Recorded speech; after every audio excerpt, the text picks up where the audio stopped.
Well, good evening, everybody. Welcome back to the LCI Green Room. I am your host, Jacob Winograd. I am the host of the Biblical Anarchy podcast here at the Libertarian Christian Institute, which is part of our Christians for Liberty network. You can find out more about us at christiansforliberty.net or libertarianchristians.com because we do more than podcasts. We do articles, we have books, including Faith Seeking Freedom, Libertarian Christian Answers to Tough Questions, which we are working on a second edition of. So keep your eye open for that. If you sign up for $10 or more a month at libertarianchristians.com/donate, you become an LCI insider and you'll get the inside scoop on all of our new stuff before everyone else, including the upcoming Faith Seeking Freedom. And of course, we have our great merch store, and I'm always drinking from my Biblical Anarchy podcast. Rock glass is what the merchandise store calls them. I just call it a whiskey glass. That's what I put in it, is whiskey. And yeah, I think that's all the housekeeping I have for you guys. Like I said last week, we're going to be typically doing Monday nights, but whenever I have a guest, I can't do Monday, or just whenever I have the time to do a bonus live stream, we'll do it another night. But I do have a live stream with a Green Room episode coming up Monday night, and that'll be with Hody Johns, and should be a good conversation. And then I know I have one planned after that, but I can't remember the guest at this point in time. But every Monday night, typically around 7, should be the schedule going forward. All right. Well, for tonight's episode, a lot that I want to talk about. I feel like the news cycle has been particularly crazy. The last week, a lot of the story, I forget the woman's name, but the woman in the park and kind of the social media storm that's been ensued by that. It does feel like America is more divided now than ever. I mean, I'm a 90s kid, and I feel like back in the 90s, we had defeated racism and bigotry and communism, and just everything was going to be hunky-dory. And now feels like we've had a major, sort of like regress in terms of our relationships along race, along, cultural differences, even what it means to be an American. And in the wake of Donald Trump being reelected, I think those divisions are just deepening more than ever. The liberty movement itself is caught in the middle of this, and there's some who are doubling down on populism, on identity politics, and then others who are doubling down on libertarian principles, but then sort of like calling everyone else not a real libertarian, as the joke goes. For tonight's Green Room live stream, I'm joined by someone who's not new to the LCI space. He's been on live streams and shows with Doug before, maybe some others, and but that is the host of Gracearchy, Jim Babka, and we're going to talk about all these things tonight, and what our reaction to some of the divisions that are going on in the country, in the liberty movement, even in the church, should be as libertarian Christians. So I'm going to bring him up now. Jim, how are you doing tonight? Thanks for joining us again. Yeah, I'm glad we could finally do this. Yes. No, it's good you bring that up, because we had actually been, I think, trying to set something up since you joined our presidential election night live stream back at the end of 2024. And I think first I had some issues, and then you had some issues. I would say it was God's providence, because I think it's actually good timing that the conversation waited till now, because now we can kind of do a little bit of a post-mortem on some of the things that have been going on. I feel like most people who are Libertarian Christian Institute regulars know who you are, but for those who don't, you want to give yourself just a little bit of an introduction. And of course, you do need to also mention Harry Brown. I think you can't go a single podcast episode without mentioning him. So, and rightly so. So the floor is yours.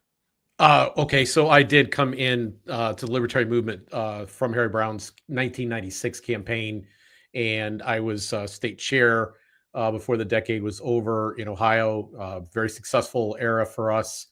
And then in 2000, I was his press secretary, and continued to work with him as a group of us started nonprofit organizations following that. One of those, we took a case all the way to the U.S. Supreme Court.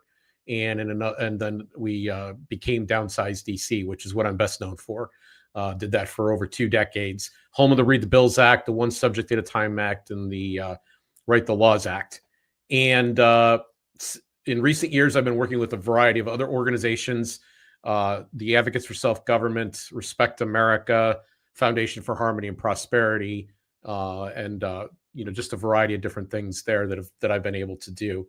And then of course a podcast called Gracearchy with Jim Babka. How's that? Yeah, that's I think a pretty good introduction. I think uh, you're probably used to hearing a lot about this, but for me, so like I came into the liberty movement a lot later than others, I guess, and so I missed the heydays of like Ron Paul. Right, I'm always hearing about the Ron Paul days. But then when I discovered Harry Brown, I was very sad that I never got a chance to meet him or be part of Mhm. those days. I mean, talk about gutsy, and I like to be so I think within the LCI podcast network, I have the a little bit of a niche where I focus more on foreign policy than I think anyone else does.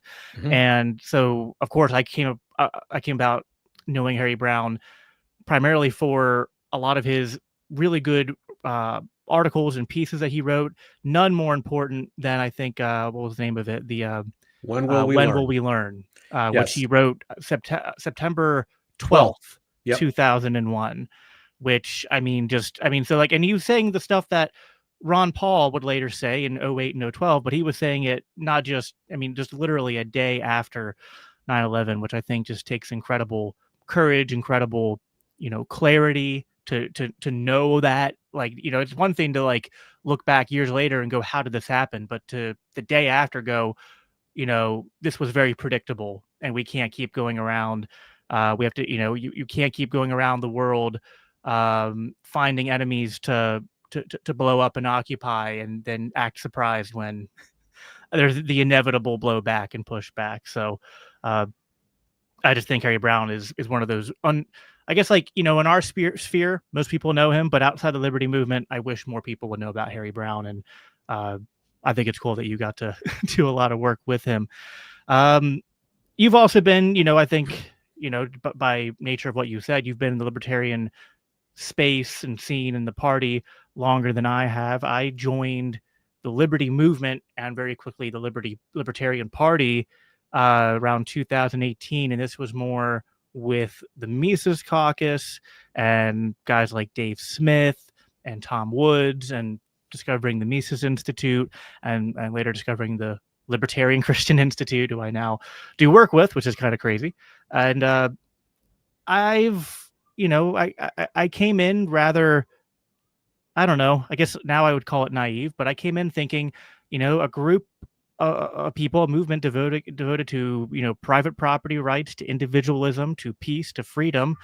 It's just going to be hunky dory. I can't wait to meet everyone. Everyone's going to get along. It's going to be swell. And Yeah. you're laughing because you know how, like, that's like a bunny, Yeah. diving into a lawnmower kind of thing to watch new libertarians come in and quickly realize how so I guess my first question is, are we sometimes dramatic about how much infighting there is in libertarian spaces compared to other spaces? Has it always been as bad as it is now? Does it fluctuate? I'd be curious for your perspective on that, because since I've joined, it feels like it's nonstop, but maybe it's ticked up and ticked down, but it does seem like it's been rather vitriolic since I've joined. So I do think that the period that the party has just gone through, and maybe hopefully is going about to come out of, was the most contentious that it's ever been. There's one other time period that might compete with it, but for the most part, there's always been rancor, there's always been division, there's always been some people who are upset. It comes with the territory. If you stop and think about how the party is built, it's not really built on libertarian principles. Yeah, the party itself is just like the Republicans and the Democrats. It elects people to party offices.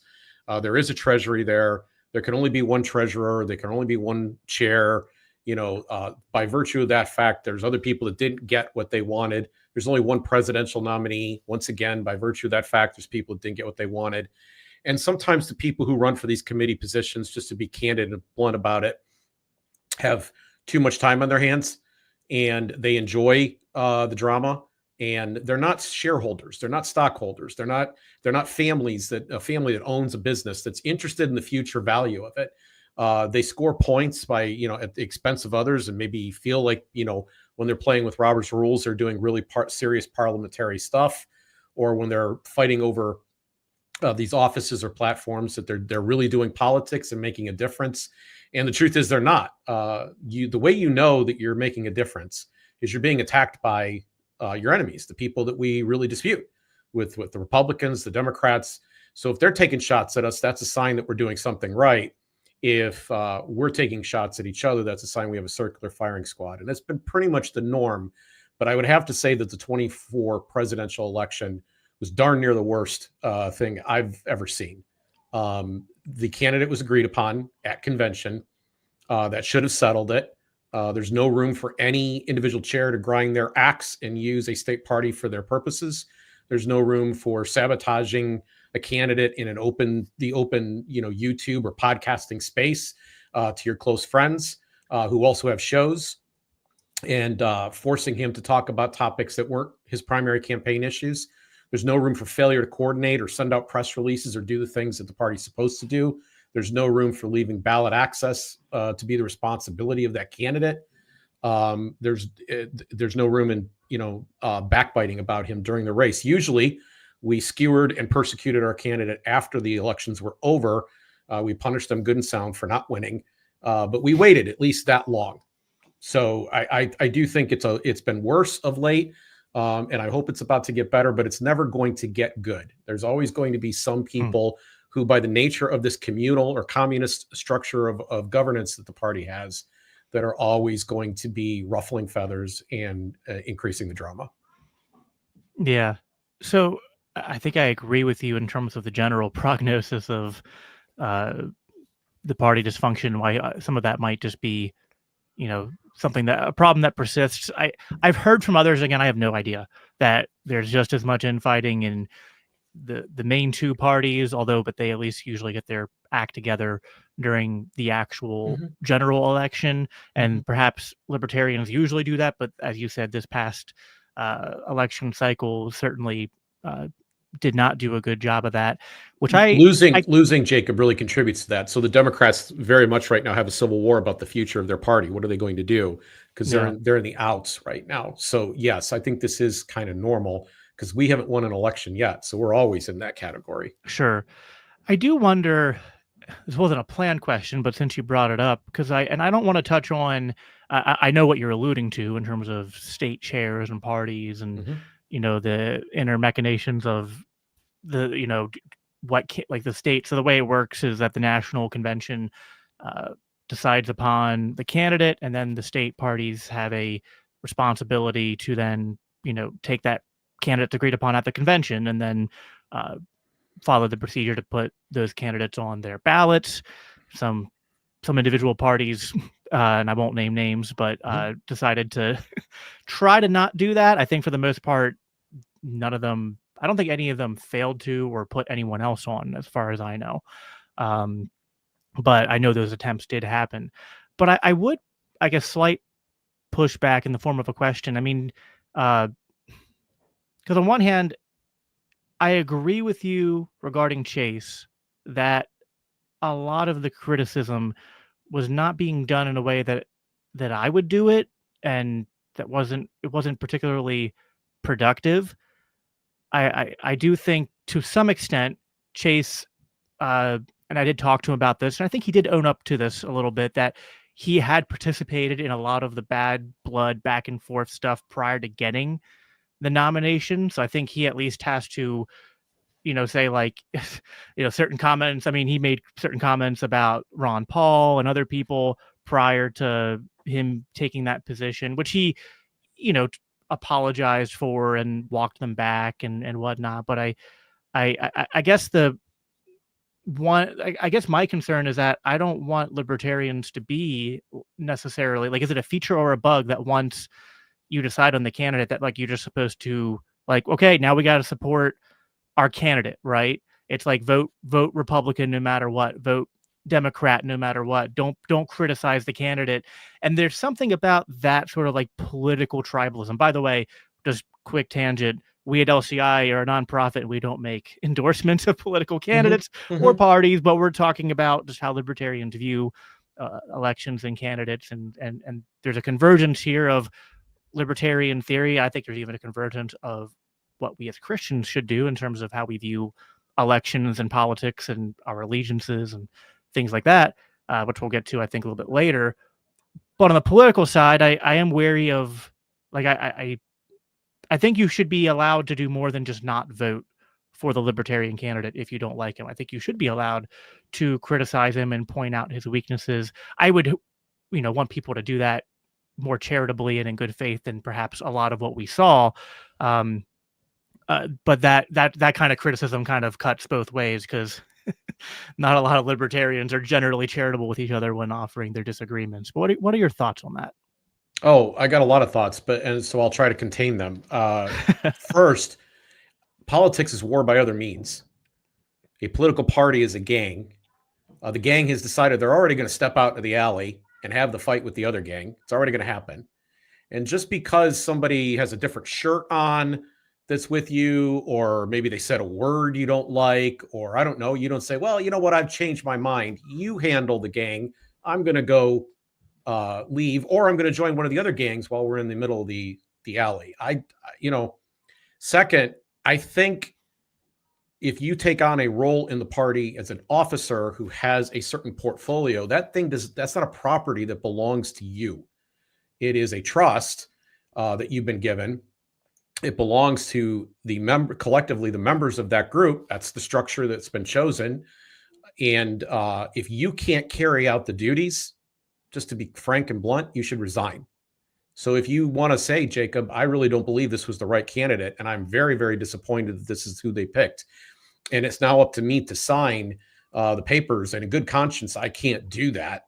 And you could even go to Twitter and tell the world what you think and the whole nine yards. But that going to Twitter moment should be your resignation. If you want to stay in the position and you want to carry out the role, then you should be pulling your oars. And as I said, let's wait until after the election to dissect it. There's the time before the convention to make that decision. There's a time after, but we've chosen to step out in an alley. Now it's time to make sure that the targets that we're aimed at are the other sides that we're attempting to beat, because there's something existential at stake here. Hmm.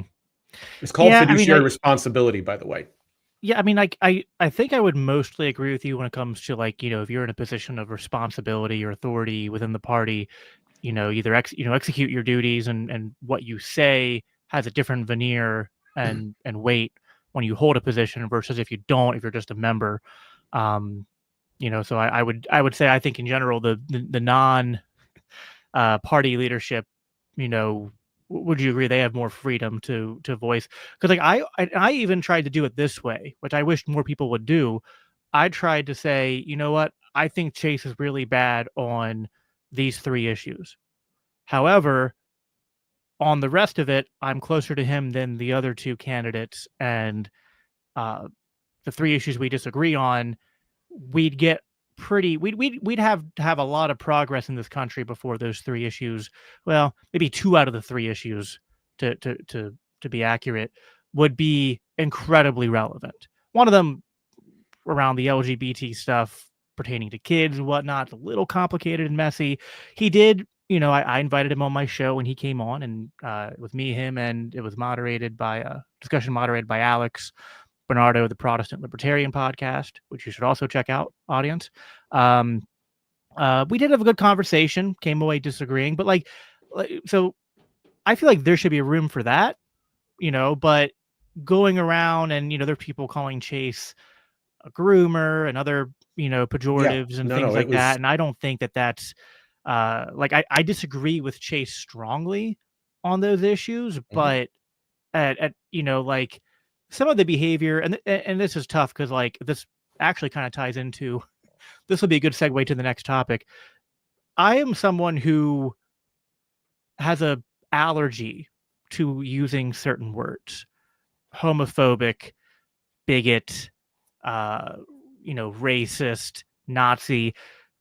These words have been so overused as an attempt at, sort of like political weaponization in my lifetime. Hmm. I don't know how much you know about me and my political background and journey, but I was a Democrat before I was a libertarian. I've never been Hmm. registered Republican. Hmm. I registered Republican straight out of high school because I came from a Republican household, but quickly switched to Democrat, and then from there only went to Libertarian. But I was like a Bernie Sanders kind of Democrat. So I was anti-war. I was never like I was never a Hillary Clinton Democrat.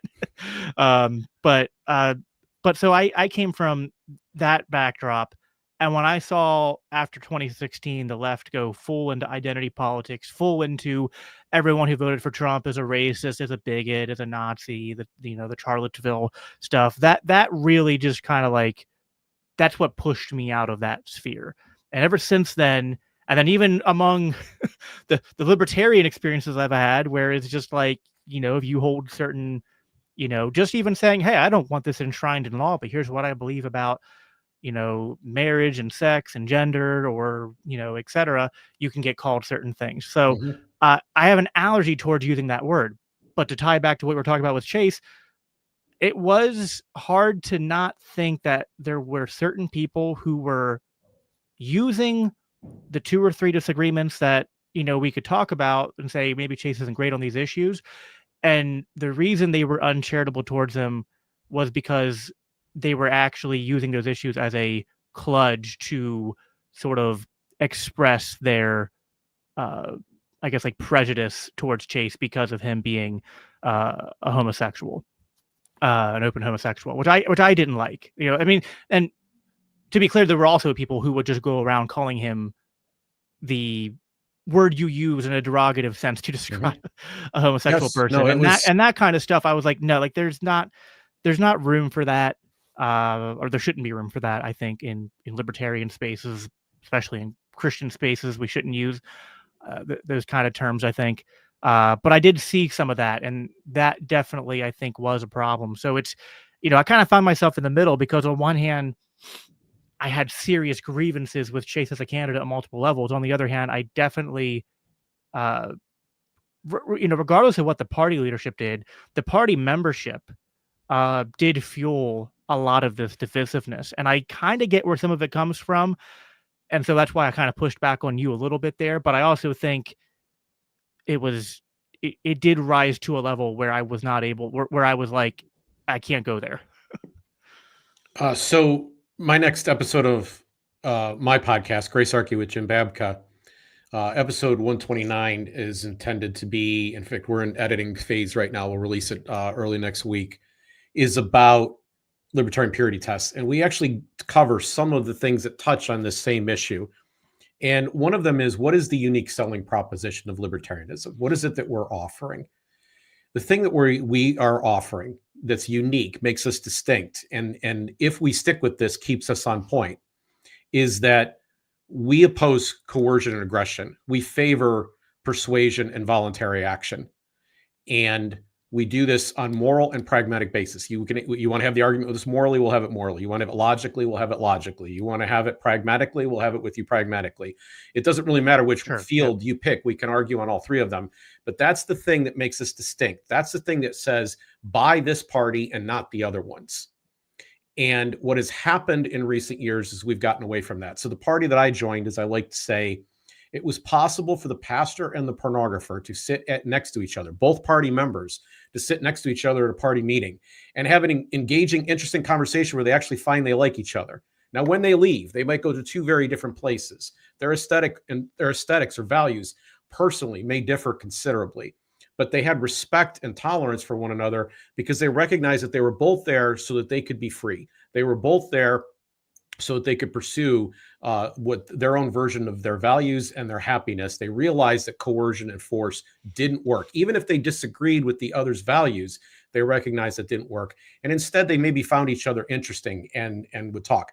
I couldn't believe when one of the highest ranking officials, I don't want to name names, so I'm being purposely vague, repeatedly went around to people and talked about his sexuality. To me, if you're in, again, a fiduciary responsibility and you're going to donors and you're undermining what it is that your candidate does or says, that's a big problem. In relation to this, you said there were two or three things, And in Chase's particular case, those two or three things were not his first issue, his second issue, his third issue, his fourth issue, or his fifth issue. Like he had two or three, like any good candidate, and maybe 4 or 5 issues that he was really focused on talking about. And if everything was up to him and his campaign, how they were going to go about doing it, they would talk about those issues. But instead, the issues that you're talking about would be thrown up in his face because the well had already been poisoned. And it's probably not too hard to tell who did it, actually, because some of the top podcasters picked up on this immediately after the nomination. So what should happen normally in a setting like that is the second that candidate is nominated, you're finishing off the press release and hitting send to get it all out to the media. That took more than a week. You're changing your website within hours so that people can start to sign up and begin donating to your candidate. That took more than 2 weeks to do, and the coordination level never really arrived on that subject. You're not leaving ballot access issues to the campaign to handle. I'm personally aware, because I was involved in helping facilitate the delivery of funds, of 6 different ballot access races that the campaign had to manage because the national chair wasn't doing so. So it is all of those things didn't happen in 1996 when I joined the party. Thank God. Not all those things didn't happen in 2000 when I was working on the campaign. I've been familiar with or known people who worked on many of the other campaigns over the years, especially the last 2. And it didn't happen in 2020. It didn't happen, in my knowledge, in any of these other situations since I've been aware and involved in the Libertarian Party. And frankly, it just shouldn't. Now, having said all that, there is, in this particular round of discussion about how the party is supposed to be shaped, because they have gotten away from this USP, which once again is that coercion and aggression don't work. We're opposed to them. We support voluntary action and persuasion. And we do this because happiness, harmony, and prosperity goes down every time we do otherwise. If we use violence and theft, it goes down. That's what the state represents. Because that's the USP, it gives us a straight arrow, a plumb line that we should be following. And what has happened now is that in the last, and this started before the Mises Caucus was formed, in the last decade or so, there's been a quality control movement going on. I talk about this in the episode I'm about to put out too. There was an article released in 2014 by Jeffrey Tucker called Against Libertarian Brutalism. There was an attempt by a lot of people that picked up and loved that article appreciated the fact that they were labeled the humanitarians because they were bringing extra baggage, extra stuff that was loved and agreed to in the august salons of the secular left. So they wanted to appeal to these people in the media and in academia and in the arts and so forth. And so they started bringing that baggage in, and instead of focusing on the coercion, they started saying, well, it's about being anti-racist, or it's about being this, or it's about being that. And they started to pile that stuff on, and it was automatically going to provoke a reaction. And it did. And that's largely how the Mises Caucus was born. The moment that the Civil War started, just to be completely blunt, was when a high-ranking official decided to attack Ron Paul Universe people on 2 separate occasions, trying to identify them in one instance with the protesters in Charlottesville. This was in a moment that was an attempt to expunge the involvement of certain people and take their voice out of the stream. And one of the people that they did this to wasn't even a member. In fact, at least 2 of the people that I'm aware of weren't even members of the party. It really was not material that this happened at this moment. And it was inevitable that if this continued, and it did, that it was going to get uglier and uglier and uglier. And I think that's how this all starts. That does not excuse some of the blatant bad behavior that has been engaged in, and this is the only time I will name names, by characters like the people that were running the Libertarian Party of New Hampshire to put out racist, ugly, even borderline Nazi material to an audience that besmirches the name of this. And we arrive at a point where some of the top principal actors in the party last year were openly endorsing Donald Trump. So again, you have a fiduciary responsibility. If you're not, it's fine. I have no problem with you choosing to endorse Donald Trump. If you believe that was the right thing, you should not have been taking a party check or had a party position while you were doing that. That's the only line I'm making. I'm not saying you can't be as free as you absolutely want to be to go do this. You may have believed for a variety of your personal value reasons that this was the better option, that this was the way to go. Fine, go and do what you will. But the fact that they used the party resources and made it uncomfortable. So there's neither side is blameless, but I'm pretty clear on who started it, and it seems like it was inevitable we arrived here. Now, what I hope, and this is where I'll land the plane, where I hope is going to happen next, is that everybody's tired of this, and they see the damage that this has done financially to the party, and they see what it's done reputationally, and they want to try. The people who are left and the people who are still out there who aren't fully aware of this, which, by the way, outnumbers dramatically the number of people who are aware of this, will come back or come to the party and get involved in a new environment where we will much more be pulling our oars in the same direction. And the only way I think that's possible is, instead of getting into these culture war issues, we stay out of them and allow people to live their lives as they see fit. Yeah. No, there's a lot there I agree with. I want to pick up what you, so yeah, the history of what you said there with the he who will not be named making certain comments towards people in the Ron Paul universe related to the Charlottesville thing. As I said, that was kind of my intro, because I had a reaction to the Charlottesville thing from the left. I still wasn't aware of the Libertarian Orbit yet, but then when I discovered Libertarian Orbit and heard about what happened and saw, kind of did my own post-mortem, then I then kind of decided, oh, okay, well, the party movement seems to have two sides, and I associate a lot more with this side. And just joining that side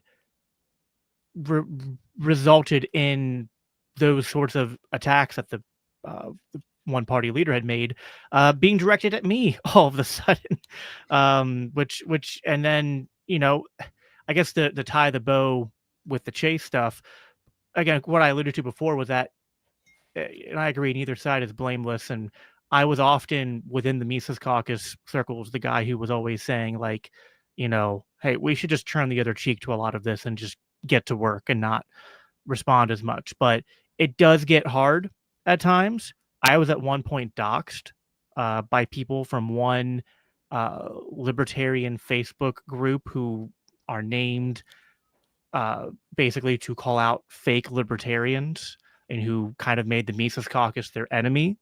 And they doxed not the head of the group, I want to be clear, but people within that group, the culture that they sort of built there. They doxed me where I worked. They had pictures of my home. They had screenshots where they shared this in Antifa groups and were, threatening to send Antifa to my house. And I wasn't the only person who went through this kind of stuff. So, So here's where this gets to be a really tough question. Everybody that joins the party, we're talking about whether they're fake or real. Everybody joins the party, signs a pledge, says that I do not believe in or advocate the use of force to achieve social or political goals. I would qualify what you just explained as being a political goal. And I think it could be accurately labeled an initiation of force. There was a hope that by taking this action, and it's the most cowardly way to do it, is that by somehow taking this action, something bad, some evil consequence would happen to your person or your property or your family as a result of their putting this out. And then they would relish the schadenfreude of this whole thing. So it's not an accident that my show's named Gracearchy, because rather than the direction of schadenfreude, I'm opposed to that. I don't want to celebrate or exult in somebody else's demise, disease, distress, lack of money, whatever it is that happens to them. I don't want, that's not what I want for anybody. That's not a joyous thing. I would prefer to start with tolerance, maybe go on to forgiveness, and possibly even to grace, where I'm going to say, look, first, I'm wrong about a lot of things, and but for the grace of God, I could be the one that kind of screwed up at the moment right now. So, I keep that into account. But even more than that, it's kind of this love of enemy, right? Which says not that you're supposed to have some kind of romantic notion about your enemy. It's about the fact that you actually care about them. You want the best for them. You hope they repent of what it is that they're doing, but you are willing to serve them long before that happens. And this is not easy. Taking this particular cross up is incredibly, incredibly hard. It doesn't Yes. require getting soft and not telling the truth anymore. The truth still needs to be told. Consequences sometimes are going to happen naturally, and we shouldn't necessarily always stop them. But wanting that, exulting in the fall and demise of other people, that Yeah. is not really a good thing. And so, going back to the libertarian thing, I don't care if they agree with me on all my theology.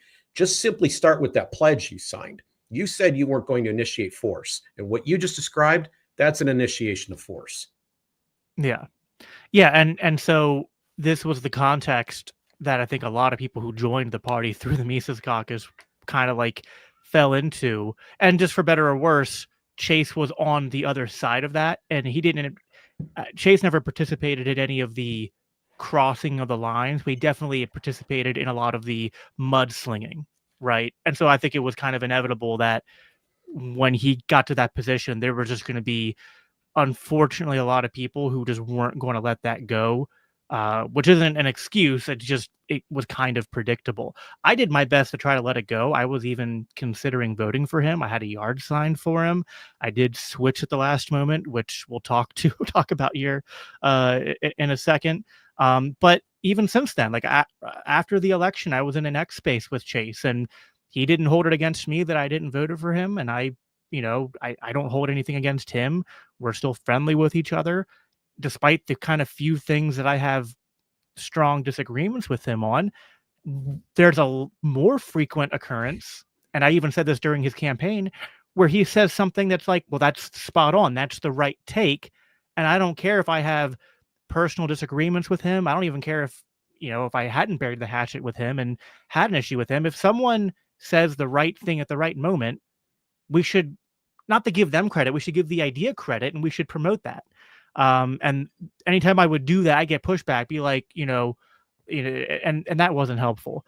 On the issue of Trump, so a lot of libertarians, not all, even I think just Mises Caucus people, but just even people who are liberty adjacent, were persuaded to vote for Trump this past election.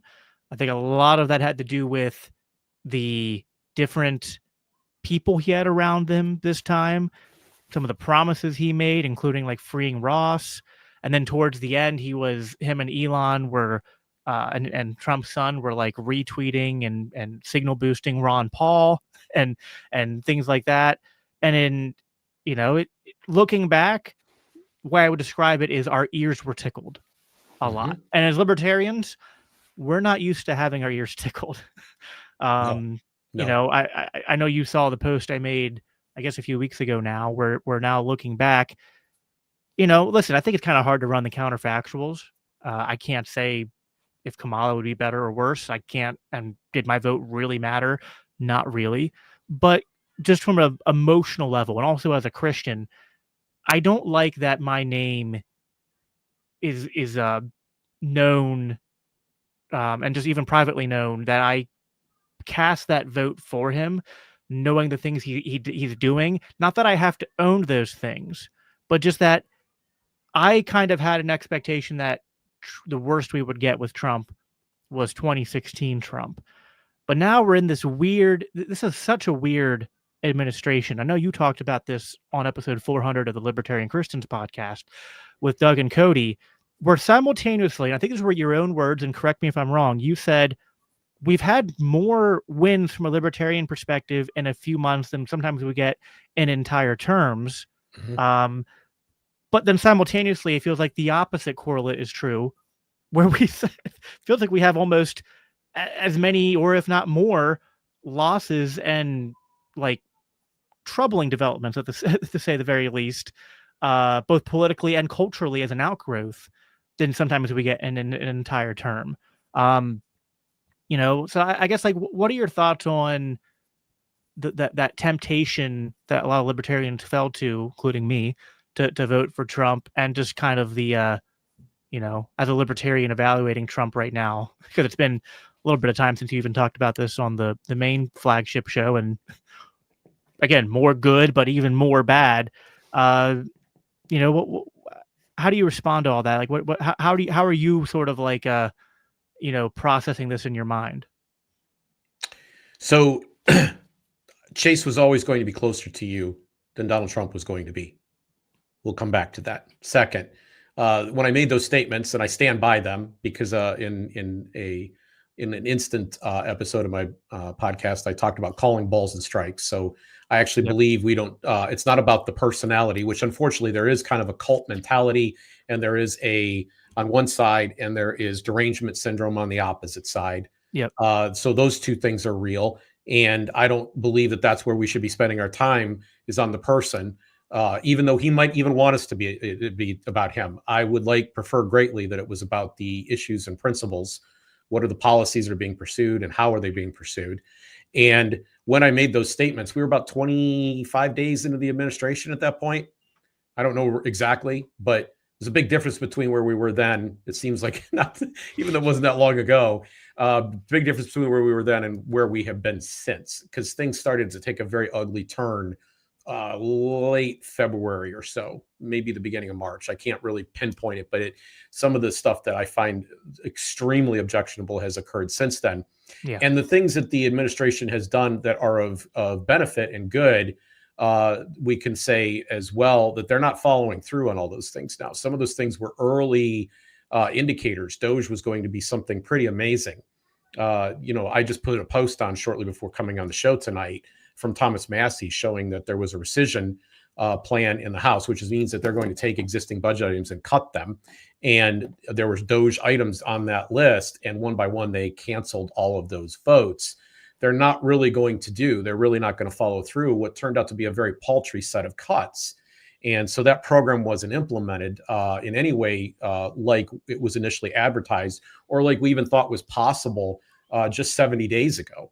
So I no longer have, the veneers ripped off, and I no longer have a high opinion of what's happening. I think that the two main actions of deportations, many without due process, and the tariffs. Oh, but Jim, they're not citizens. They don't get due process. Yeah, we could discuss that later. But I hope you know I'm being sarcastic. Those things have really overshadowed all the good work, and they've leaned into that stuff. They're very proud of what it is that they're doing there, and so they're not focusing on the things that we as libertarians thought were most going to be advantageous in doing the right thing. So let's go back to the vote, and you're stepping into the booth. There's a lot of different ways we could go about having this discussion, but the most simple way is to suggest that, Jacob, this may come as a surprise, but you are not going to pick the president of the United States. Right. Yeah. And if your state, because you only can vote in your state, if your state had come down to a one vote difference, where indeed the fact that you showed up that day did make all the difference in who won, you were the +1, they would have a recount and get rid of your vote. We know that because something essentially like that happened in 2000 in Florida. Right. Not too far off. And so you and I don't have that kind of power. When I first joined the Libertarian Party in 1996, it was because Bob Dole was such a bad candidate and had no integrity and principle in my mind on a policy or principle basis. And I said, I can't do this. And my friends were shocked. I was a Republican. They were like, you're going to elect Bill Clinton. I was like, well, thank you, but I don't think I have that much power, right? So I'm not going to make that decision. So then what does it mean to vote? Well, it means it's an expression of your own conscience. And when you step into that booth, and some people might recognize the concept of maybe even going into a confessional, you're making a private statement about your own values. You see, your ballot you chose to share with us that you did vote. We can't prove that you voted the way you did, but you've chosen to share it. You seem like a pretty honest guy. And so we'll take your word for it. But it was a private ballot. There was no requirement on you to disclose that information. So inside that booth, you could have done anything you wanted to do, and you made a choice. And I made a choice, and everybody that voted made a choice. And that choice, the person that they're accountable to is themselves. And then if they have a relationship or believe they have a relationship with their creator, they have a responsibility maybe to explain to their creator what it is that they did. And I don't think it's any more complicated than that. So when I step into the booth, I'm going to make a personal expression of something that is close to my own values. And I felt like there were a lot of things that Chase was talking about that I very much wanted to see happen. And I'll go further. I believe Chase was committed to those things happening. I don't think he was trying to tickle anybody's ears by saying those things. I think he really truly believed that he was going to try to do those things. So he would have done more of what I wanted. But, I'm in an especially advantageous position. He didn't win. And because I voted for the guy that didn't win, I still was expressing my values. I found a way to go into that booth. And when everybody tells me there's only two choices, I found a way to say, I not only object, but here is a list of reasons for which I object. Right? You could vote, choose not to vote, and then everybody could think you're lazy or be confused about the message you're sending. But when you vote for a candidate on one of the other tickets, you are actually giving a list of reasons. You're saying these values are my values, and you have a chance to express yourself that way. Yeah, I struggle with this because on one hand, so like the rational case that I make or made is that I think that if you are subjected to a system in which you have little to no control, you have no choice to opt out, and you're given a choice to vote on the outcome, you can vote for the outcome that you think has the least negative trade-off without that being a representation of your values or of uh, approval of the system that you were even under. But just to say, I know this is the outcome of this will affect me, and I think this outcome will be, you can do, kind of like reductio case, just like hypothetical would be like if you were in a prison and you could vote to, have, I mean, it was a really bad prison, right? And you're like you can vote to be fed only once a day or be fed 3 times a day. It's like, well, okay, I'd rather be fed 3 times a day than than once a day, right? I mean, again, silly hypotheticals, but just to kind of establish the principle, it is, I admit, a lot harder to know the But in those factuals and the cases, counterfactuals in when you extrapolate it out to the level of a national election. But even so, I don't know that I rationally agree with the idea of what you said, that you're expressing your values, or at least I don't think that's necessarily the case. I think for some people it definitely is. Now, on the other hand, though, what I didn't expect was can that I just after can I I just jump in voted, and ask you a question about what you just said? yeah, sure. So what you did there was still aspirational in nature. It was not impactful. Because even if you said I want to vote for one or the other because I think certain values are still closer to mine, or at least I'm voting against a candidate I hate more, right? Which is what most Americans do, frankly. I mean, there's there's like the hard left and the hard right that are definitely fans of whoever it is they've got on the ballot, but most of the people in this country are picking the lesser of two evil. Even if you're doing that, you're not going to change the outcome of the election. It's still strictly aspirational. You're still doing it because you somehow believe you're kind of. It's almost like if we don't go along with this program, that maybe somehow or other we're going to get cursed by it. It's almost got kind of a superstitious feel to it, to be blunt. Like, you didn't change anything by the way you voted. Like, the election outcome was not going to be any different. You could have slept in that day. You could have gone on a trip. It wouldn't have been any different. I mean, that's true in a statistical sense, looking back with No, the no, knowledge no, we no. have. In a personal sense, it's true. Well, so I think the individual vote, you're right. I think, and I have a modest following on Twitter, I think 13,000, uh, you know, I'm in the, high hundreds, sometimes low thousands in podcast downloads. But I think when me and especially other influencers, when we say, here's who we're going to vote for and here's why, then it's more than just a single impact. That can impact, dozens or even hundreds or even thousands of people to perhaps vote a different way. So that calculus, Then now that can be more. why wouldn't you then use that power for good as opposed to simply taking the lesser evil? Because a lesser evil is still evil in the end. Why Yeah, wouldn't you so I use that think that same comes power for down good? to you have to kind of take each election for what it is, and you have to evaluate your different time preferences on the issues. Because while I agree that Chase is like not just closer to me in a like a like closer to me in a sense that like me to Chase is like us to Mars, whereas me to Trump is like me to another solar system, right?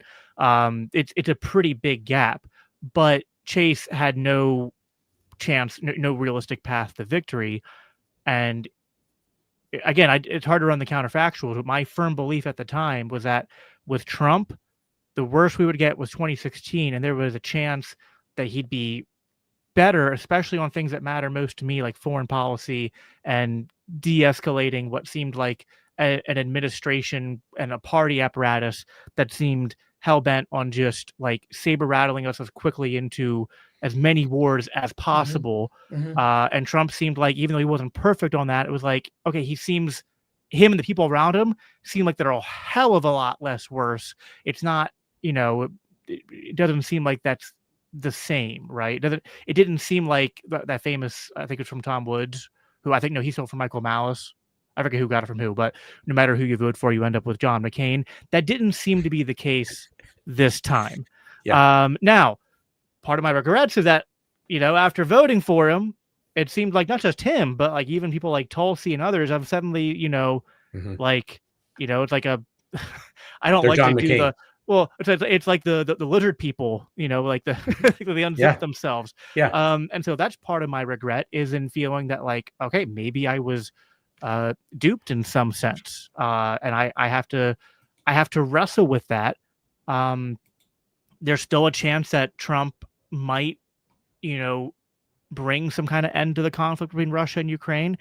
We still have to see how things play out there, but I'm not a fan of what he's doing with Iran, not a fan of what he's doing with Israel and Gaza. Uh, not a fan of what he's doing with, and I'm, I'm kind of the minority in LCI in a lot of different realms.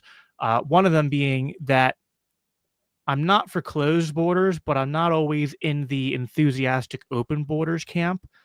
But I think there's a big difference between saying, maybe there's some issues with open borders that we should consider and talk about, and then saying, yeah, let's do massive deportations to uh, not even official prisons and with no due process. Like what?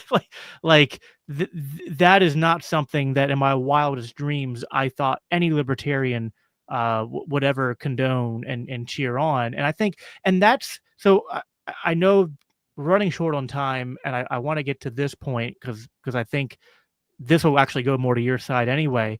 Because I still struggle with the kind of the bit we just had a mini exchange over, right?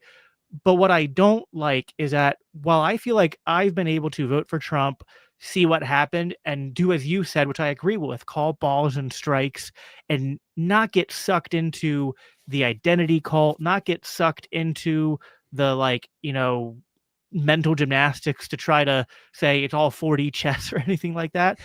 It feels like most, not all, but most of the people who went the same route I did, they haven't been able to do that. They have found themselves people that I love and respect are twisting themselves into knots to make some of the worst things that Trump is doing either good or not as bad as they really are. And it's just it bewilders me. And the only thing I can, so like rationally, I don't quite agree with your argument, but I'm seeing it play out for so many people where at the very least what I can see is that for many people it is an expression of their of value, and they might not even realize it. And it's almost like they and there's this theological element to it too. And there's a lot of Christian libertarians and anarchists who actually say you can't vote at all because Mhm. participation in the system is to sort Mhm. of like divide your allegiance. And that, if you serve Jesus, if you're a citizen of the kingdom of God, to vote for another master is going to compromise. And what does the scripture say? You cannot serve two masters.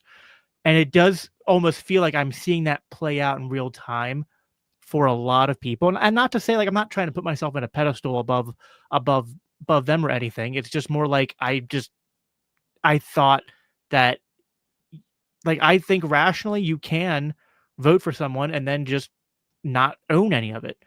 But in real time, that's not happening, and it's not even just not happening. Then it's like people who consider themselves libertarians are saying things like to me on X. You can go on my feed and look at the people I'm responding to are saying to me over the last week or two, including you brought up LPNH, and that's part of this whole equation. Like, well, you know what? Like, yeah, identity politics is bad, but like, that's what's going on right now. So we have no choice but to like, if we just, stand on principle, and say no identity politics, no one else is going to stop playing identity politics. So we have to play it and we have to win, or we're going to be killed or go extinct or something like that. And so we've literally gone and I'll land on this. And I said this in a recent, I think I made this post yesterday. I still believe in the original vision as a person, not LCI, as a person. I still believe and love the original vision of the Mises Caucus, of the decentralized revolution, of nullification at the local level, emphasis on local elections.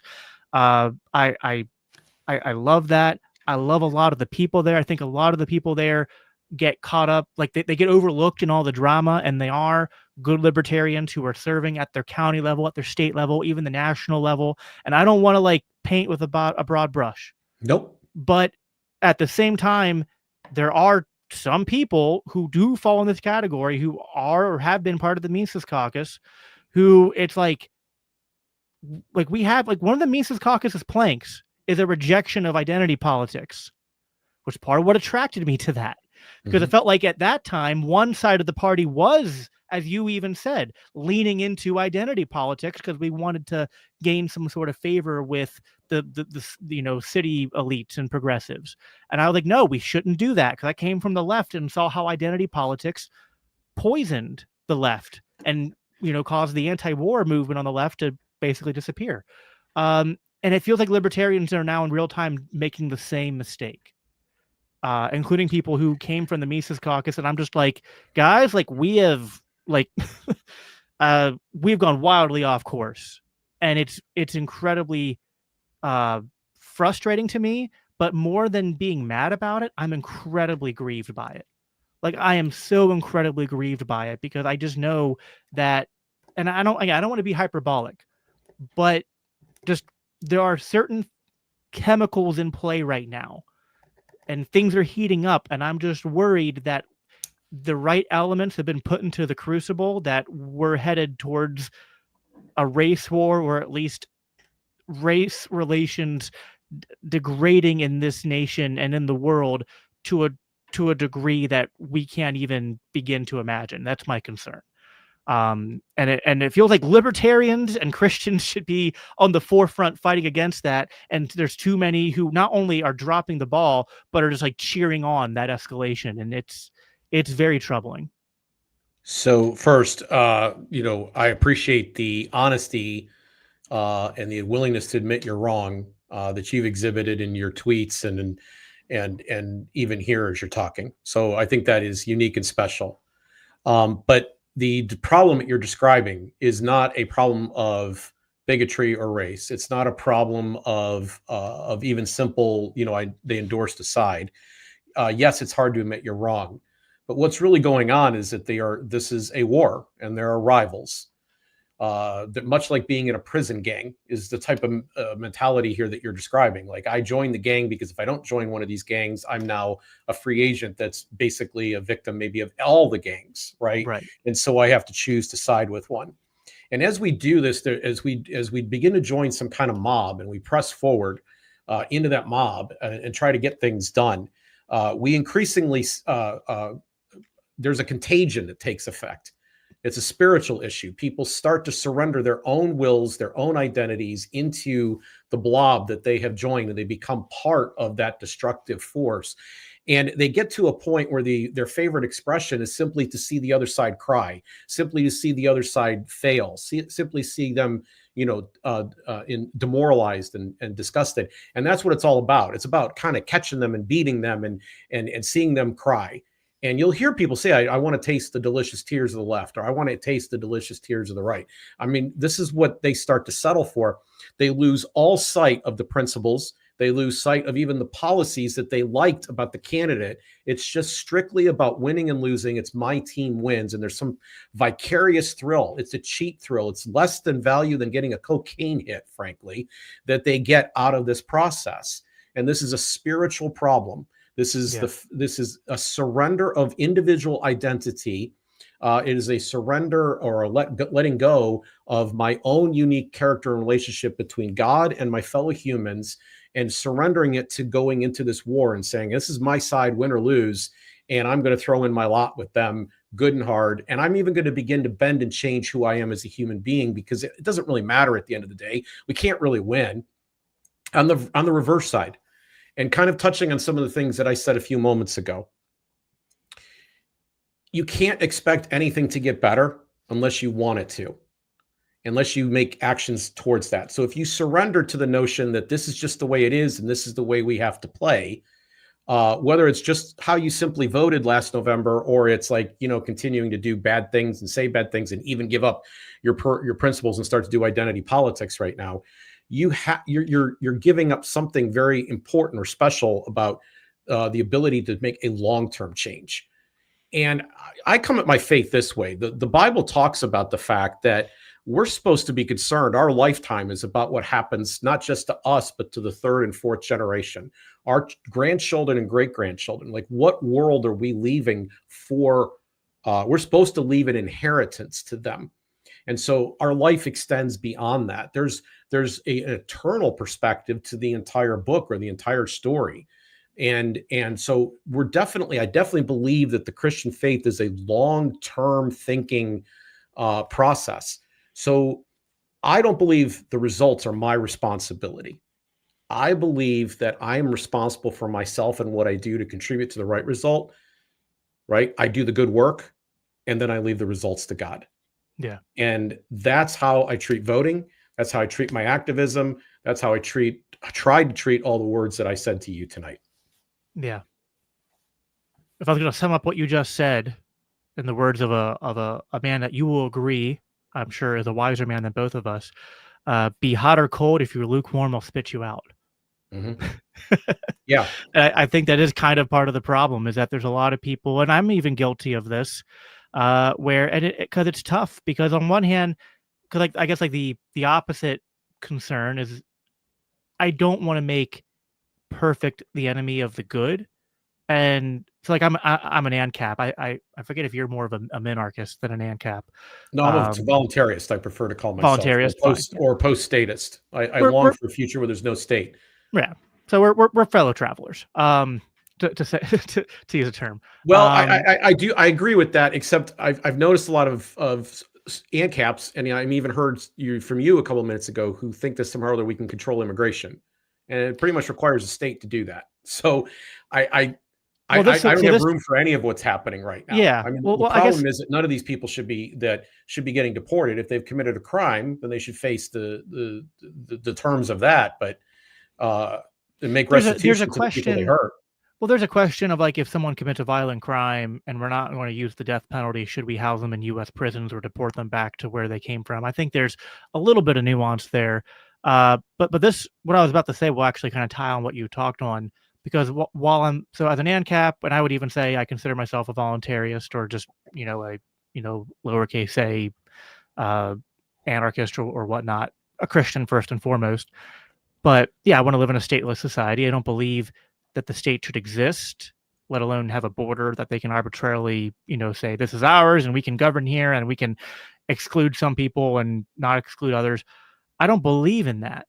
But what I sometimes, I have a hard time wrestling with this, is the trying to find a way to marry our political theory with acting in the real world in a way where, so there's this phrase that I hate to use, because the guy who invented it is now, like, sadly deplorable. And again, I'm one of those people who, it really grieves me that they went so far off course. I don't want to name his name, but there's this phrase, and I do think there's some merit to the expression, that there are some people who live in Ancapistan in their head, or you could say voluntaristan, in their head, where I agree with the theory and we all want to live in that society, but are we ever going to do anything to get ourselves closer to that, or to at least deal with the worst problems of the day and age we live in right now, whether that's on a global scale with war, a national scale, or even at our local level, and just take the actions that we have available to us that make individual the lives and the liberties of individual people now better, right? That reduce the amount of aggression the state commits. And sometimes it feels like that, like libertarians, especially of the you know anarchist voluntarist persuasion, really have a hard time. Like they're either, it feels like they kind of go all one way or the other. They go either we're not going to participate at all and we just hope it's going to be some kind of like gradual, kind of cultural change or revolution over time, which I kind of, I have my own qualms with that. Or it's they compromise to the point where it's like, their principles don't even matter anymore. All they care about is power and winning. And I don't know what the solution is to that. I kind of find myself not satisfied with either camp, although I hope you would at least grant that I have a stronger allergy to the one camp than the other, because they're selling something that is just guys, no, like, again, like there are, what I meant with the border thing is, like, I think it's fine, even like I actually call myself reluctantly for open borders, but what I say is that I think that some of the bordertarian types raise legitimate concerns about, hey, open borders, because the state still exists, there are externalities and consequences of that policy which are not desirable and not conducive to liberty. And I think that that's true, but that doesn't mean that, that it doesn't follow from that then now we need to deport, 100 million or 10 million, 20 million immigrants or something. Because I think that's, anyway. I want to give you I the don't want to closing. name any place that I ever want to live Stan. I don't want that suffix on there. Ville is fine. Berg is okay. Or whatever. Voluntary Berg. I like that. That Yeah. rolls off the So tongue. so let's put that on the table. And I actually think the answer to your question is remarkably simple. And I elaborate on this quite a bit in the upcoming episode 129 that we're going to do, about the fact that there's no such thing as a libertarian purity test. That's the theme of the episode. I actually think this is remarkably simple to address. We believe in persuasion, and short course on this. Persuasion means I get other people to go along with me in doing what it is I want to do. And if I do that, the genius of it is I get to start right now. I get to go to work now. If I wanted to solve homelessness or some form of poverty or educating children or whatever it is, pick your thing, and how much time you want to spend on it, how much money you want to put towards it, and then see if you can get other people that want to join you in doing those things, or join a cause that's already up and running and help it succeed. You can start now. You can start today, and you can get to work. Dirty secret in politics, you have to do the same thing. You have to use persuasion first. You've got to figure out how to get the people that have the power to use the power in the way that you want it.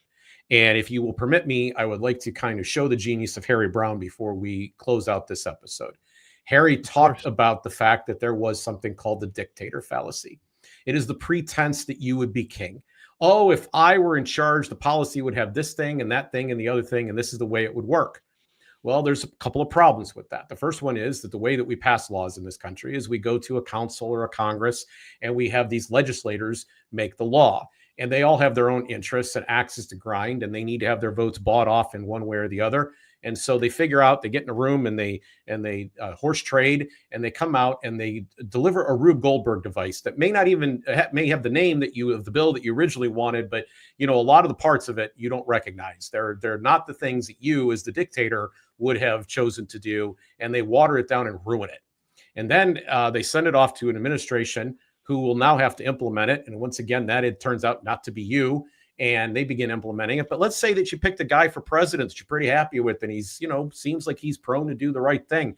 Well, even he doesn't have much control, because he's going to hand it to somebody who sees him in the office every day, who in turn will hand it to a senior leader of the bureaucracy, who in turn will hand it to a middle manager or set of middle managers, who will hand it to people to execute on the ground. And that's at a minimum. There may be even more layers in there. And all of them will have their own values and attitudes and ideas and experiences, and they will begin doing things in ways that you didn't intend. In fact, they will probably do the opposite in many cases of the things that you intend. So the idea that you're going to put all this time and effort in protests and visiting offices and doing all of this stuff, and I've done it myself, the fact that you're going to do all of that, and somehow or other that persuasion is going to lead to the ideal world. You could start right now with people building exactly the solution that you believe needs to be built. Yes, it won't have the scale that you hoped it would if you could have used coercive force and put a gun in everybody's head, but you could get started right now, and you could skip wasting all that time to get a result that won't be anything that matches your values. And so I would make a clear delineation, Jacob. I would try to do the things that I think are most important with my time and my money and the way that I choose to express myself. And then I participate in the politics strictly because I want to express self-defense or advance something that could be better. But someday I would like to build a party. I would like to build a movement so big that it actually gets into those offices, shuts off the lights, closes the door, and sells the buildings. I like the sound of that. I have questions about how that would work, but I think that might be best to save for another time. We can continue this conversation. But Jim, this was a lot of fun. Likewise. I've enjoyed listening to your show, and I hope that everyone who watches this show definitely goes and checks you out. Where can people find your show and anything else that you want to plug of the things that you got going It's on? Gracearchy with Jim Babka, and we're on YouTube and Rumble. We're on Spotify and iHeart and Pandora and Apple and a whole bunch of other places too that pick it up. So those are the ones we intentionally go to. So you should be able to find either Gracearchy or Governance by Grace, so to speak, or Jim Babka. Either one, you should be able to find me pretty easy. Awesome. Well, thank you, Jim. Again, I think you were the right person to have a lot of this has been stuff that's been building up in my head and my heart for a while, and I think you were the right Yeah. person and the right time to have this conversation with to kind of start working some of this out. And yeah, thank you everybody for listening. Please make sure that you're subscribed if you aren't already. Give this video a thumbs up, or if you're listening on the audio after this live stream is done, subscribe, share, give 5 stars. That always helps out. And again, you can find out more about the Libertarian Christian Institute at libertarianchristians.com. But that is all we have for you guys today. Again, I'll be back again Monday. I believe that's at 7 o'clock. But best way to always make sure you know the times that these are going to happen is to subscribe to me on X. That's where I'm the most active. That is Biblical Anarchy is my handle. But yeah, that's all we have for you guys for today. Until next time, as always, conclude by saying, live at peace, live for Christ. Take care.